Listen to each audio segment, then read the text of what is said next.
کیونکہ اور کوئی چارہ اب رہا نہیں تھا۔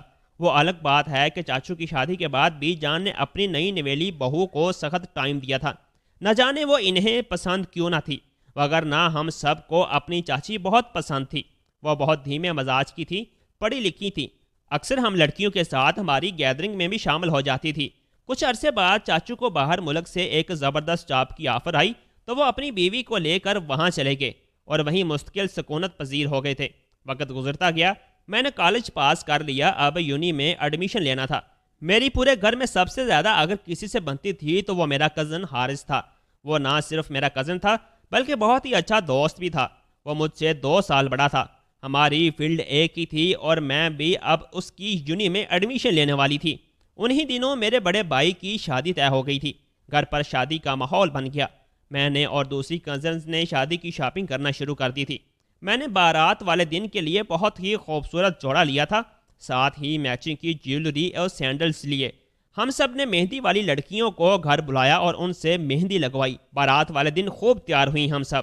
اس دن پہلی بار میں نے حارث کی آنکھوں کے بدلتے رنگ دیکھے تھے اور اس کے بعد بھی بہت بار نوٹ کیا میں نے کہ وہ مجھے بہت خاص نظر سے دیکھتا ہے، مگر میں نے اپنے کسی جذبے کو بے لگام ہونے نہیں دیا۔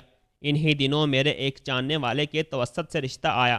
گھر والوں نے چھان بین کے بعد ہاں کر دی، مگر اس پل میں نے حارث کی آنکھوں میں بہت کچھ ٹوٹتے ہوئے دیکھا تھا۔ شاید اسے اس بات کی توقع نہیں تھی کہ میرا رشتہ پکا ہو جائے گا اتنی جلدی۔ خیر، اماں نے گریجویشن کے فوراً بعد ہی میری شادی کا اندیا دے دیا۔ شادی کی ڈیٹ فکس ہوئی اور تیاریاں شروع ہو گئیں۔ پتہ ہی نہیں چلا کہ کب شادی کا دن بھی سر پر آ پہنچا۔ گھر بھر میں ایک افراتفری کا ماحول تھا، ہر کوئی ادھر سے ادھر بھاگ رہا تھا اور میں تھی کہ اپنے کمرے میں ہی بیٹھی آنسو بہا رہی تھی۔ میری شادی کے دن صبح سے ہی مجھے بہت رونا آ رہا تھا۔ میں مسلسل روئے جا رہی تھی۔ اتنے بھرے پڑے خاندان سے ایک انجان گھر میں جا رہی تھی جہاں کے طور طریقے اور رسم و رواج تک مجھے معلوم نہیں تھے۔ میرا دل عجیب سے اندیشوں میں گرا ہوا تھا۔ میں شام میں پارلر تیار ہونے گئی تو تب بھی میرے آنسو گر رہے تھے۔ جب میں تیار ہو گئی تو میں نے اپنی کزنز کو گھر کال کرنے کا کہا۔ تھوڑی دیر بعد امی نے گھر کے کسی لڑکے کو ہمیں لینے کے لیے بھیج دیا۔ میں نے سیدھا حال جانا تھا یہاں سے۔ ہم نیچے گئے تو میں یہ دیکھ کر ایک پل کو رک گئی کہ ہمیں لینے کے لیے حارث آیا ہوا تھا۔ وہ مجھے دیکھ کر ساکت ہو گیا۔ میں نے اس کی آنکھوں میں اذیت دیکھی تھی اس پل۔ میں سر جھٹکتے ہوئے گاڑی میں بیٹھ گئی۔ میں کچھ نہیں کر سکتی تھی۔ مجھے دل میں اس کے لیے افسوس ضرور ہوتا تھا۔ سارے راستے میں عجیب سی سوچوں میں الجھی ہوئی رہی۔ حال پہنچ کر میں کزن کے ساتھ اندر برائڈل روم کی طرف بڑھ گئی تھی۔ کچھ دیر میں میرے گھر والے بھی آ گئے۔ بارات آئی تو نکاح ہوا۔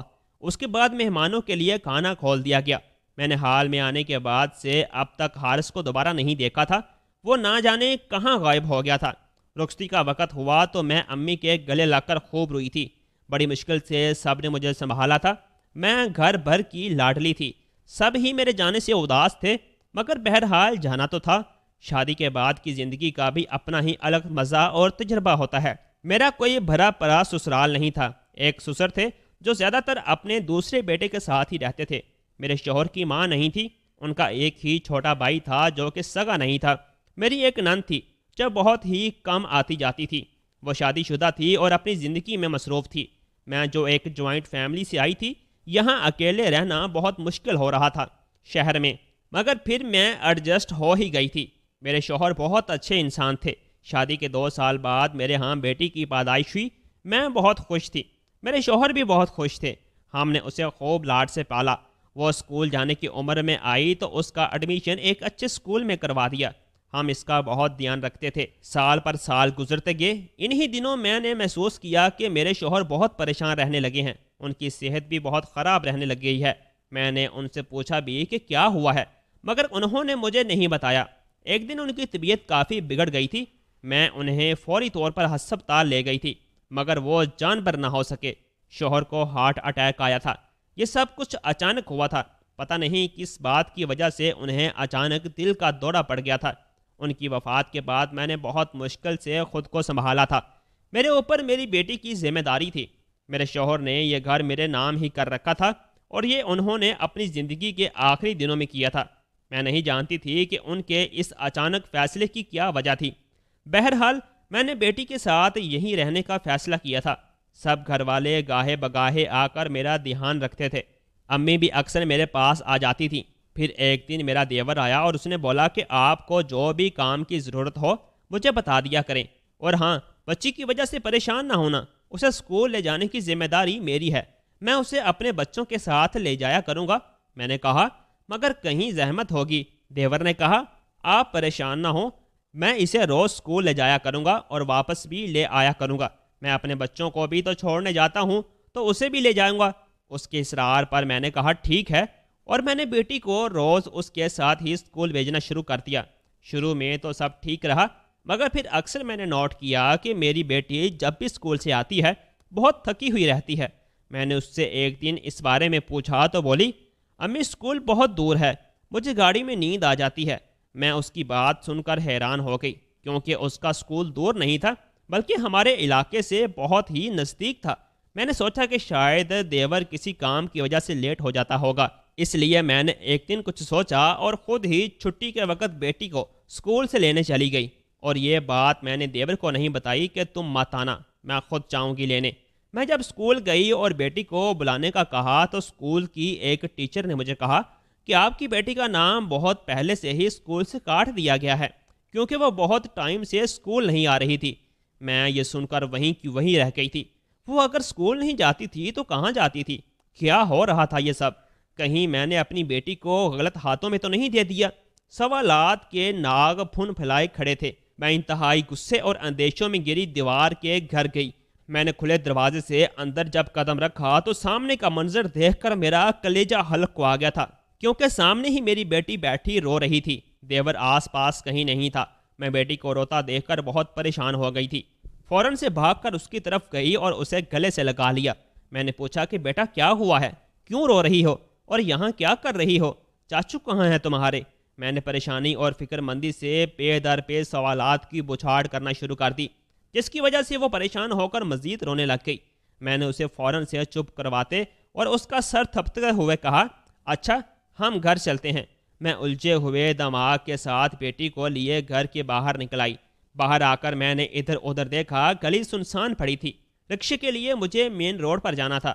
اب میں بیٹی کا ہاتھ پکڑے مین روڈ پر آ گئی۔ گرمی شدید ہو رہی تھی، سورج گویا آگ برسا رہا تھا۔ 10 منٹ ہوئے تھے ہمیں کھڑے ہوئے کہ ایک رکشہ ہمارے پاس آ کر رک گیا۔ میں جلدی سے رکشے والے کو پتہ بتایا اور بیٹی کو لیے رکشے میں بیٹھ گئی۔ مجھے ڈر تھا کہ کہیں دیور نہ آ جائے کہیں سے، کیونکہ میں نہیں چاہتی تھی کہ میری بیٹی اسے دیکھ کر کسی بھی طرح کی پریشانی سے دوچار ہو۔ میں راستے پر عجیب سی سوچوں کا شکار رہی۔ میں نہیں جانتی تھی کہ وہ کیا کرتا ہے، کیوں اسے اسکول نہیں پہنچاتا۔ مجھے ان سب سوالوں کے جوابات چاہیے تھے ہر حال میں۔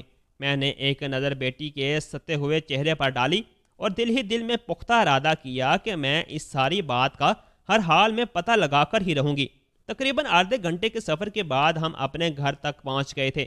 میں نے اتر کر رکشے والے کو کرایہ دیا اور بیٹی کو لیے تیزی سے گھر کی طرف چل دی۔ میں نہیں چاہتی تھی کہ غلطی سے بھی محلے کی کوئی عورت ہمیں دیکھے اور خود سے کہانیاں بنانا شروع کر دے۔ میں نے گھر کے سامنے پہنچ کر گیٹ کھولا اور اندر آ گئی۔ گرمی کی وجہ سے حالت بہت بری ہو رہی تھی۔ میں نے پنکھا فل چلا کر بیٹی کو بٹھایا، جلدی سے کچن میں گئی اور لیموں کا شربت بنا کر لے آئی، خود بھی پیا، بیٹی کو بھی پلایا، جس سے حواس تھوڑے ٹھکانے پر آئے۔ میں نے کچھ دیر کی خاموشی کے بعد بیٹی کی طرف دیکھا اور اسے پیار سے اپنے پاس بلایا۔ وہ میرے پاس آ کر بیٹھی تو میں نے اس کے ننھے ہاتھ اپنے ہاتھوں میں لیے اور اس سے پوچھنا شروع کیا کہ کیا بات ہے، آپ اتنے دن سے اسکول کیوں نہیں جا رہی ہو؟ اس نے کچھ دیر خاموشی سے میری طرف دیکھا اور پھر مجھے دھیرے دھیرے سب بتانا شروع کیا۔ جیسے جیسے وہ مجھے بتا رہی تھی ویسے ویسے میرے چہرے کا رنگ بدلتا جا رہا تھا۔ کیسے میں نے اس شخص پر بھروسہ کر لیا تھا، کیسے آخر مجھے خود پر بھی غصہ آنے لگا۔ میں نے خود کو بمشکل کنٹرول کیا اور بیٹی کو سلانے کے لیے کمرے میں لے گئی۔ جب تک وہ سو نہیں گئی میں اس کے پاس ہی رہی۔ میں نے دل ہی دل میں سوچ لیا تھا کہ مجھے کیا کرنا ہے۔ ماں اٹھ کر دبے قدموں کمرے سے باہر آئی تاکہ بچی کی نیند خراب نہ ہو۔ باہر آ کر میں نے موبائل اٹھایا اور کال لاگ سے ایک نمبر نکال کر اس پر کال کی۔ تیسری بیل جانے پر کال ریسیو کر لی گئی تھی۔ میں جانتی تھی کہ دوسری طرف فون پر موجود شخص حیرت کا شکار ہوگا میری کال دیکھ کر، مگر اس وقت صرف وہی تھا جو اس مسئلے کا حل نکال سکتا تھا۔ بنا کسی کو کچھ خبر دیے میں نے کہا حارث مجھے تمہاری مدد کی ضرورت ہے اور یہ میری بیٹی سے جڑا ہوا مسئلہ ہے، اس لیے میں نہیں چاہتی کہ کسی کو بھی اس کی خبر ہو۔ میں نے کہنا شروع کیا تو اس نے کہا ٹھیک ہے، میں ابھی شہر سے باہر ہوں، کل تک ہر حال میں پہنچنے کی کوشش کروں گا، تم گھر آ جانا، وہیں بات کریں گے۔ اس کی بات سن کر میں نے کہا ٹھیک ہے، میں کل ہی گھر چلی جاؤں گی۔ اس کے بعد میں نے فون رکھ دیا۔ ویسے بھی کافی دن ہو گئے تھے میں میکی نہیں گئی تھی۔ میں نے دوبارہ فون اٹھایا اور امی کو کال کر کے اپنے آنے کی اطلاع دی۔ امی نے کہا وہ بھائی کو بھیج دیں گی لینے کے لیے۔ میں نے اپنا تھوڑا بہت سامان پیک کیا۔ میرا ارادہ اب وہیں رہنے کا تھا، کم از کم تب تک جب تک یہ مسئلہ حل نہیں ہو جاتا۔ میں اس شخص کا سامنا ہرگز بھی نہیں کرنا چاہتی تھی، اس لیے چپ چاپ میکے جانے کی تیاری کرنے لگی۔ پورا دن میرا ایسا ہی گزر گیا اپنی بیٹی کے بارے میں سوچتے ہوئے۔ میں نے اسے بھی سمجھا دیا کہ کسی سے بھی اس بات کا ذکر ہرگز مت کرنا، کوئی اگر پوچھے تو مجھے آ کر بتانا، جس پر وہ سر ہلا کر رہ گئی تھی۔ اگلی صبح ہم ناشتے سے ابھی فارغ ہی ہوئے تھے کہ بھائی لینے آ گئے ہمیں۔ انہوں نے آفس جانا ہوتا تھا تو جلدی آ گئے تھے۔ جس وقت وہ آئے تھے اس سے ٹھیک 1 گھنٹہ پہلے میرے دیور نے بیٹی کو لینے آنا ہوتا تھا۔ میں اس کے آنے سے پہلے ہی نکلنا چاہتی تھی۔ میں نے جلدی سے سوٹ کیس اٹھایا اور بیٹی کو لیے باہر آ گئی۔ بھائی نے سامان گاڑی میں رکھا جب تک میں نے گیٹ اچھے سے لاک کر دیا۔ ہمارے گاڑی میں بیٹھتے ہی بھائی نے گاڑی آگے بڑھا دی۔ میرا میکا تھوڑا دور تھا میرے گھر سے، شہر کے آخری کونے پر تھا، اس لیے ہمیں پہنچنے میں 1.5 گھنٹہ لگا تھا۔ سارے راستے بھائی سے ادھر ادھر کی باتیں ہوتی رہیں۔ میں نہیں چاہتی تھی کہ وہ کسی بھی بات سے میری پریشانی کا اندازہ لگائیں، کیونکہ یہ مسئلہ میری بیٹی سے جڑا ہوا تھا اور میں اسے اس چھوٹی سی عمر میں کسی بھی جذباتی جھٹکے سے بچائے رکھنا چاہتی تھی۔ اور بس یہی ایک وجہ تھی کہ میں نے اتنے سالوں بعد حارث کو کال کر کے مدد کے لیے کہا تھا۔ ہم گھر پہنچے تو بھائی ہمارا سامان اتار کر وہیں سے آفس کے لیے واپس چلے گئے۔ میں اندر آئی تو سبھی ناشتے میں مصروف تھے۔ مجھے بھی ناشتے کی دعوت دی، مگر میں نے منع کر دیا کہ ابھی کر کے آئی ہوں گھر سے۔ سب سے مل کر میں اوپر کمرے میں چلی گئی۔ سوٹ کیس کھول کر اس میں سے کپڑے نکال کر الماری میں لٹکائے۔ میری بیٹی اپنے کزنز کے ساتھ کھیلنے میں مگن ہو گئی تھی۔ بھائی کا بیٹا کافی چھوٹا تھا، ابھی اسکول نہیں جاتا تھا، اور اس سے بڑی بیٹی تھی جو اسکول جاتی تھی۔ میں کپڑے وغیرہ رکھ کر نیچے آ گئی۔ ابو وغیرہ اور باقی مرد سارے کام پر چلے گئے۔ بس گھر کی عورتیں ہی تھیں جو ناشتے کے برتن سمیٹ رہی تھیں اور صفائی کا پلان بنا رہی تھیں۔ میں بھی بھابھی کے ساتھ برتن سمیٹنے لگ گئی۔ امی نے بتایا کہ حارث بھی آج آ رہا ہے۔ میں تو یہ بات پہلے ہی جانتی تھی، مگر میں نے ظاہر نہیں کیا۔ تھوڑی دیر بعد چاچی بھی نیچے آئیں، میں ان سے ملی۔ پھر باتوں باتوں میں وقت گزرنے کا پتہ ہی نہیں چلا تھا۔ دوپہر ہونے والی تھی، بھابھی نے مشین لگائی تھی، اس لیے میں نے کہا میں کھانا بنا دیتی ہوں۔ میں نے کھانا بنانے کی تیاری شروع کر دی۔ امی نے بتایا کہ آج سب مرد گھر پر ہی کھانا کھائیں گے، تو میں نے بہت ہی اہتمام سے کھانا بنایا۔ دوپہر کے کھانے سے فارغ ہو کر میں نے سونے کے لیے لیٹ گئی۔ بیٹی کو بھی ساتھ ہی لٹا دیا۔ اتنی گہری نیند آئی کہ وقت گزرنے کا پتہ ہی نہیں چلا۔ شام کو عصر کے وقت امی نے آ کر اٹھایا تو میں اٹھی، اٹھ کر نماز پڑھی اور پھر نیچے آ گئی جہاں سب جمع تھے۔ میری نظر لاؤنج کے سامنے والے صوفے پر پڑی تو میں ایک پل کو جہاں کھڑی تھی وہیں رک گئی۔ میری نظروں کے عین سامنے حارث بیٹھا تھا، وہ بھی مجھے دیکھ چکا تھا۔ میں نے اسے سلام کیا اور حال چال پوچھا۔ سب وہیں بیٹھے تھے، آپس میں بات چل رہی تھی۔ بڑی بھابھی نے چائے کے ساتھ لوازمات تیار کیے اور لاؤنج میں لے آئی۔ مجھے بے اختیار ہی شادی سے پہلے کا وقت یاد آیا تھا، جب ہم سب کزن شام کو اکٹھے یوں ہی بیٹھ کر چائے پیا کرتے تھے اور کچھ گیمز بھی کھیلا کرتے تھے ساتھ میں۔ شام کے وقت خوب ہلہ گلا ہوتا تھا ہمارے ہاں، ایک دوسرے سے بہت سی باتوں پر بحث وغیرہ کرنا خوب رونق لگتی تھی۔ ابھی میں بیٹھی سوچوں میں ہی گم تھی کہ میرے موبائل کی میسج ایپ بچی۔ میں نے دیکھا حارث کا میسج تھا، اس نے مجھے باہر واک کرنے کے لیے آنے کو کہا۔ میں نے سمجھ کر سر ہلا دیا، سب کو کہا کہ میں واک پر جا رہی ہوں۔ حارث بھی کسی کام کا بہانہ کر کے باہر نکل آیا۔ ہم اسٹریٹ پر واک کرتے کرتے پارک کی طرف نکل آئے۔ اس نے مجھ سے پوچھا کیسی ہو؟ میں نے کہا میں ٹھیک ہوں، تم بتاؤ؟ اس نے کہا میں بھی ٹھیک ہوں۔ کیا بات تھی؟ کیوں اتنی پریشان ہو؟ ہم چلتے چلتے ایک بینچ پر آ کر بیٹھ گئے تھے۔ میں نے کہا یہ بات میری بیٹی سے جڑی ہوئی ہے۔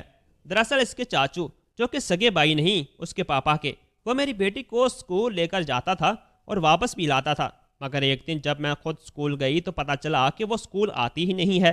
میں دیور سے پوچھنے اس کے گھر گئی تو دیکھا وہ وہاں بیٹھی رو رہی تھی۔ اسے گھر لائی اور جب اس سے ساری بات پوچھی تو اس نے بتایا کہ چاچو روز مجھے اپنے ساتھ اپنے گھر لے جاتے ہیں، وہاں مجھے عجیب سا پاؤڈر کھلاتے ہیں، وہاں اور بھی لوگ ہوتے ہیں، مجھے وہ کھا کر عجیب کچھ ہوتا ہے، مگر بہت دل کرتا ہے کہ کھاؤں۔ اس دن وہ مجھے کوئی انجیکشن لگانے والے تھے، تبھی ان کے پاس کوئی کال آئی اور وہ جلدی میں نکل گئے۔ میں نے حارث کو ساری بات بتا کر کہا کہ دیکھو حارث، میں نہیں جانتی وہ شخص کیا چاہتا ہے، مگر اس کے پاپا بہت پریشان تھے اپنے آخری دنوں میں، گھر بھی اچانک سے میرے نام کر دیا تھا، میں بس اپنی بیٹی کو بچانا چاہتی ہوں ہر مسئلے سے۔ میری بات سن کر اس نے کہا کہ مجھے اس کا ایڈریس وغیرہ دو۔ میں نے اسے دے دیا، پھر اس نے کیا کیا اور کیسے کیا مجھے نہیں معلوم، مگر اس نے مجھے بتایا کہ یہ ڈرگز کا عادی بناتے ہیں بچوں کو، اور پورا ریکٹ پکڑا گیا ہے ان کا، وہ تمہاری بیٹی کے ساتھ بھی ایسا کر رہے تھے، ان کی نظر اس گھر پر تھی۔ خیر اب سب مسئلہ حل ہو گیا ہے، میری ٹینشن ختم ہوئی۔ کچھ عرصے میں امی کے ہاں ہی رہی، جب میں اپنے گھر واپس جانے لگی تو ایک دن پہلے حارث نے مجھے کہا کہ میں تم سے شادی کرنا چاہتا ہوں۔ میں اس کی بات سن کر حیران رہ گئی، تو اس نے کہا دیکھو تم کب تک بیٹی کے ساتھ اکیلی رہو گی، گھر پر کسی مرد کا ہونا ضروری ہے، اور یقین کرو میں بہت اچھا باپ بنوں گا تمہاری بیٹی کے لیے۔ امی نے بھی مجھے بتایا کہ اس نے رشتہ بچوایا ہے۔ میں بہت سوچ و بچار میں پڑ گئی، پھر ساری صورتحال کو دیکھتے ہوئے میں نے ہاں کر دی۔ اگلے مہینے سادگی سے میرا نکاح کر دیا گیا۔ میں نے اپنی زندگی کی نئی شروعات ایک بار پھر کی۔ اس نے جیسا کہا ویسا کر کے دکھایا تھا، میری زندگی میں جمود آ گیا تھا، اب واپس رواں دواں ہو گئی تھی۔ دوستو کہانی اچھی لگی ہو تو ویڈیو کو لائک اور چینل کو سبسکرائب لازمی کر دیجیے گا، تاکہ ہماری آنے والی سٹوریز آپ لوگوں تک بآسانی پہنچ سکے۔ اللہ حافظ۔